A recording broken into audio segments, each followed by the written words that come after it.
So I was having a conference call a couple years ago with a sister of a coworker. She had to write an article for a business class to interview someone in corporation. And so I asked her to draw this diagram, because I asked her if she'd ever heard this question before. And I said, so you're the input, the output is the grade. I said, what other inputs are there? And she said her commitment. I said, okay, what else? She said her energy.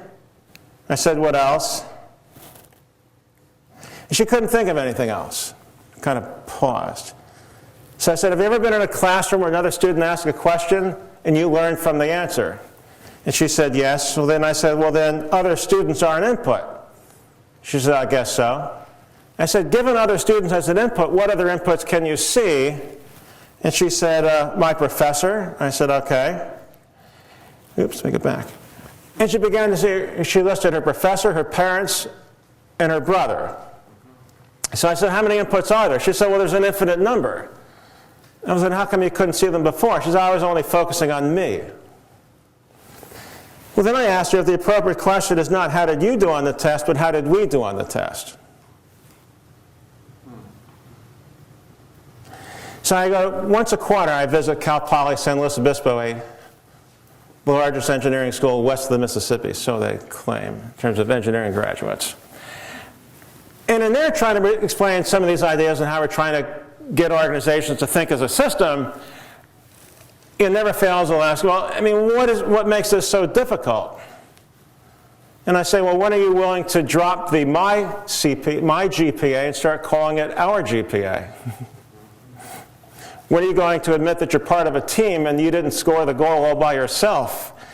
And I don't know if there's anything harder to do than have a student stop referring to the grade as theirs alone, and realize that you actually had help. And this is what Dr. Deming's talking about. And I know when I think back what it was like going to school, and all the time I spent studying heat transfer, solving every conduction equation in the book. If anyone told me that, that I didn't do all that work myself, I'd say, no way, I did it all myself. Then I realized I actually had help. Upon reflection, I realized I had help. At the time, I would have found that hard to believe. So imagine instead of moving away from how did you do on the test, how did I do on the test, we start talking about how did we do on the test, how did we do on the design, how did we do on the proposal, how did we do on the contract.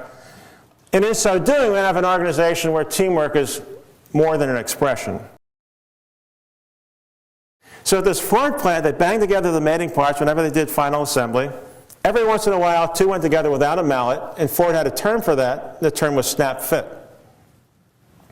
But do you think within the Ford plant there were conversations amongst the new hires? Do you think the entire car could be snap fit?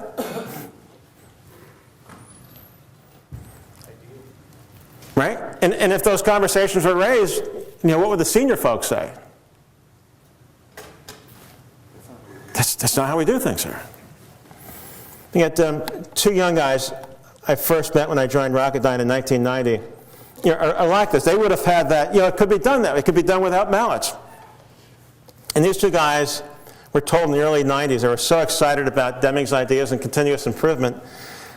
And one of the senior guys turned to them and said, you guys are so cute. You're like two puppies chewing on an old shoe. Well, at this Ford plant, they went off and bought a product made by a different company. Competitors, they would take them apart just like theirs. They bought products made by GM and Chrysler, assembled just like theirs. Their conclusion is, this is how you put cars together. Then they bought one made by Toyota and assembled it without mallets. And the assembly team couldn't believe the results. The general manager could not believe the results. The general manager asked them to take the car apart again, and they assembled it twice and never used a mallet. Never.